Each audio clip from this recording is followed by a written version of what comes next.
Hey there, welcome to British American Language Center where you can learn English lots more. Today I'm here to talk about only one thing in two different ways. How? এই যে আমার ঠান্ডা লেগেছে, আমরা বলি না যে আমাদের ঠান্ডা লেগেছে, আমার ঠান্ডা লেগেছে, এটার ইংলিশ কি হবে? I got a cold or I have got a cold, কোনটা হবে? আচ্ছা, দুটোই রাইট। যদি বলেন যে আই গট আ কোল্ড মানে কি আমার ঠান্ডা লেগেছিল, এখন আমার কাছে এই মুহূর্তে কি নেই, মানে ঠান্ডা লাগাটা সেরে গেছে। আর যদি আমি বলি যে I have got a cold, এর মানে হচ্ছে কি আপনার এখনো ঠান্ডা লেগে আছে। যেমন মানে কি I have got a cold মানে ঠান্ডা লেগেছে, মানে এখনো ঠান্ডাটা আছে।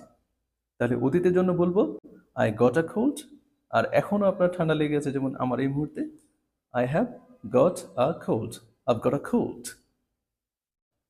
And for the past,